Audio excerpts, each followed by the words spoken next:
Shalom, salam sejahtera Bapak Ibu yang dikasihi Tuhan. Senang bisa berjumpa lagi. Mari kita siapkan hati kita akan mendengarkan firman Tuhan, kita berdoa. Ya Tuhan, kami mengucap syukur hari ini ada kesempatan bagi kami mendengarkan firman-Mu.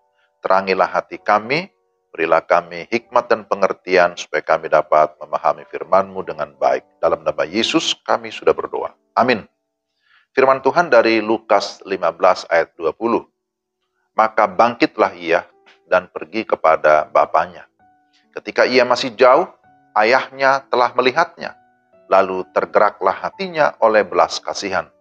Ayahnya itu berlari mendapatkan dia, lalu merangkul dan mencium dia. Demikian Lukas 15 ayat yang ke-20. Tema kita, Bapa selalu menunggu. Saudara-saudara, perumpamaan tentang anak yang hilang juga bisa disebut perumpamaan tentang Bapa yang mengasihi. Dalam perumpamaan ini, sang Bapa disebut menanti-nantikan kedatangan anaknya yang hilang. Kita akan melihat bagaimana pengalaman si anak bungsu dalam perumpamaan ini. Pertama, disebutkan bahwa ia pergi ke negeri yang jauh. Ayat 11-16. Bahwa di sini kita melihat ada pemberontakan yang dilakukan oleh si anak ini.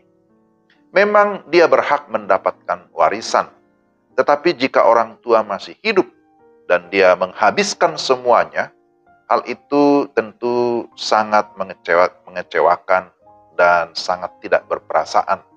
Ketamakanlah yang menyebabkannya. Ia pergi ke negeri yang jauh. Dia bermimpi menikmati kebebasan dan kenikmatan. Inilah keinginan yang tidak terkendali. Yang terjadi adalah ia malah kehabisan semuanya dan juga kehilangan dirinya sendiri karena pemberontakan atau dosa. Yang kedua, kita lihat dalam ayat 17-19. Ia pun menyadari keadaannya, artinya ada pertobatan. Bertobat berarti berubah pikiran. Dan itulah yang terjadi dan dialami oleh anak muda itu. Ketika ia sedang menjaga kawanan babi. Bagi orang Yahudi, babi itu adalah binatang yang haram. Anak muda itu berubah pikiran. Dan mengakui bahwa ia adalah seorang berdosa. Ia mengingat ayahnya yang penuh dengan kemurahan hati. Ia mengingat ayahnya dengan cara pandang yang baru. Dan hal itu mendatangkan sebuah pengharapan.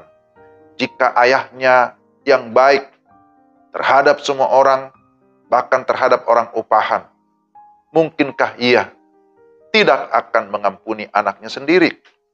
Lalu dia pun sadar dan kemudian dia bangkit serta pergi ingin mendapatkan ayahnya. Ini adalah titik balik pertobatan.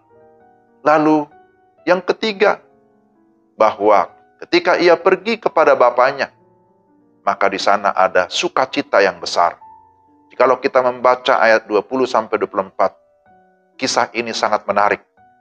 Ketika ayahnya melihat dia dari jauh, ayahnya berlari menyambut anaknya, dan kemudian merayakan kedatangan anaknya dengan penuh sukacita. Perjamuan diadakan, dan banyak orang diundang di dalam perjamuan itu. Itulah Bapa yang penuh kasih, Bapa yang penuh belas kasihan, Bapa yang penuh rahmat. Ia mau mengampuni anaknya yang berdosa. Ayahnya berkata, ia telah mati dan kini ia hidup kembali. Ia telah hilang dan kini dia ditemukan kembali. Sungguh seorang Bapa yang penuh dengan kasih menantikan anaknya kembali.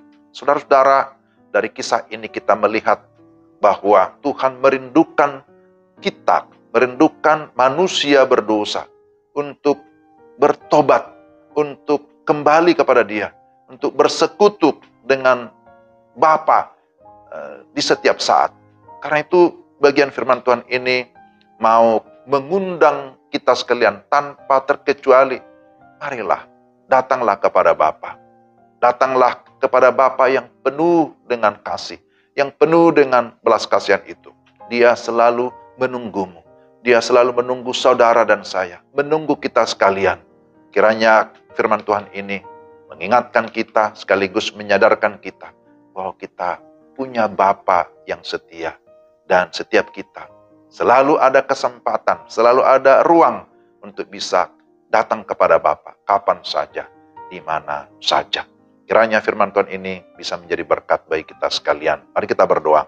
Ya Tuhan, terima kasih melalui firman-Mu kami sungguh bersyukur bahwa kami memiliki Allah Bapa yang penuh dengan belas kasihan.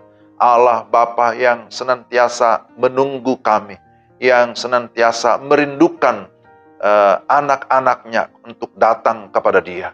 Terima kasih Tuhan, biarlah kami juga memiliki hati kerinduan untuk senantiasa berjumpa dengan Allah Bapa, Allah yang mengasihi kami.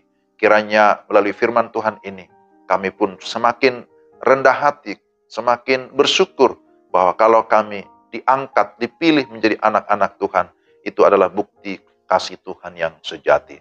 Terima kasih Tuhan, terpujilah nama-Mu dalam nama Tuhan Yesus. Amin. Demikianlah renungan kita hari ini. Tuhan memberkati Bapak, Ibu, dan Saudara sekalian. Salam.